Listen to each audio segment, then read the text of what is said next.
These people were the fire eaters. And like I said, they didn't give a rat's ass about states' rights. They wanted slavery. And they wanted a federal guarantee that slavery would be allowed. They also, by the sheer coincidence that we're talking about slavery, obviously did not care about human rights at all. They didn't see these people as humans. In fact, the term is called chattel slavery. Chattel is also the same place where we get the term cattle. They were property, they were considered beasts, most likely beasts of burden, and they were not considered human beings. These people believed that other people could be owned because they weren't truly people. This is racism. This is what they stood for. This is what Mr. Asshole, Muddy Nose Miles, actually believed in. And many Southerners that supported the secession, that wanted slavery around, that went against the North, they did this because it was their religious conviction that they were right to do so. On a side note, did you know the words chattel and cattle both come from the English language? It's true! In fact, during the Revolutionary War, it was common to see slaves actually escape and join the British Army because the British abolished slavery before the United States did. They were in fact using this tactic to get more recruits to help fight against people such as the French. It's good to know history, just like it's good to know English. I've got something that I'd like to read to you. I think it might help clear up a little bit of the confusion. And this is an extract, and I believe it's from Wikipedia. I will put the link down below, just so you know where it's from. And it says, support for secession was strong in South Carolina even before Lincoln's election. Miles pressed the issue, urging action as opposed to simply more discussion. Miles stated, according to a July 24th newspaper account, and here's where I quote,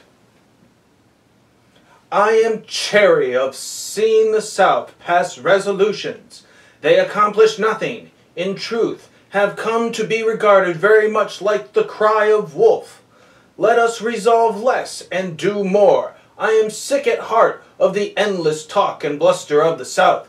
If we are in earnest, let us act. Above all, I am weary of these eternal attempts to hold out the olive branch when we ought to be preparing to grasp the sword."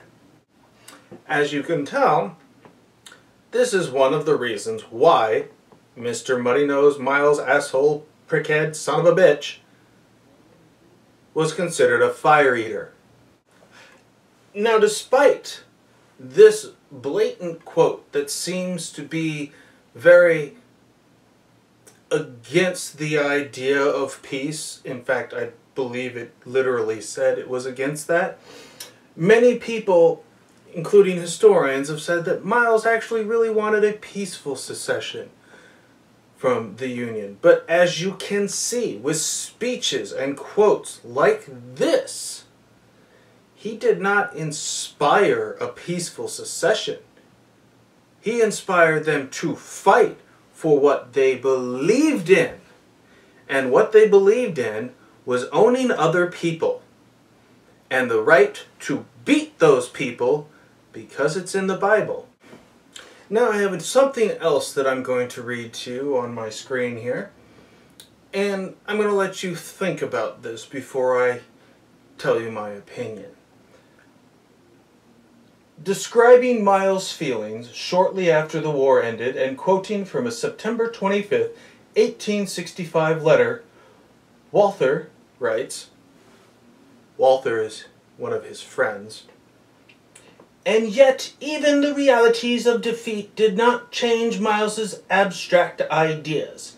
Watching how other Southerners dealt with defeat greatly upset the highly principled Miles. And he said, "When we see the most ardent secessionists and fire-eaters now eagerly denying that they ever did more than yield their convictions to the voice of their state, and call secession a heresy and slavery a curse," Miles concluded, "it is plain that politics must be more a trade and less a pursuit for an honorable man than it ever was before."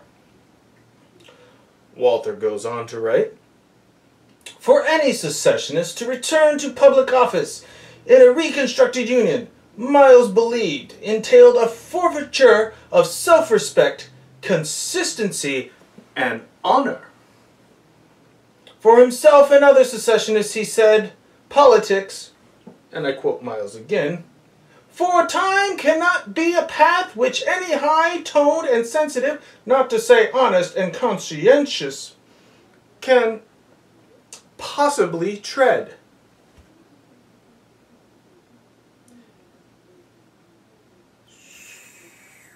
So think about that for a little while. Read it. I'll give you a moment.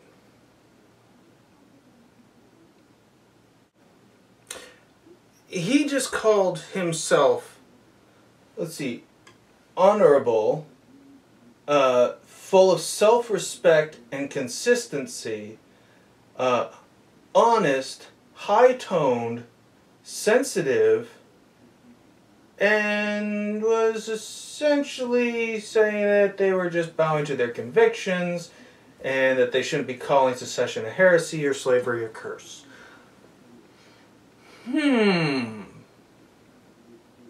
That doesn't really sound right. I mean, how can you be conscientious, which means to have a conscience and be beholden to that conscience, when you're going around enslaving other people? It makes no sense to say things like that. So, think of it this way. He believed in secession. He believed in slavery. He believed it was a morally good thing to do. I'm going to have to call his morals into question, and anyone that fought along his side, since he also seemed to think that they were attacking the economy and not the idea that someone shouldn't own another person, he himself is helping to spread this horrible propaganda of misinformation to his people, so that the people that he's supposed to be in charge of and help would enslave other people and treat them like cattle. Literally like cattle. And he thought, hey, it's a religious duty to do this. We're allowed to do it by religion, and by gum, we're going to do it.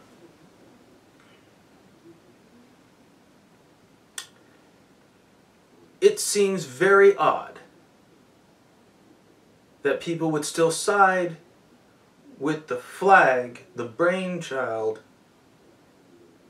of this horrible example of the human race. In fact, a very horrible example of an American. Doesn't believe in freedom or equality. Doesn't believe in the pursuit of happiness. Unless it only pertains to his selfish desires and his own backwards philosophy. But shall we continue to dissect this issue? Certainly!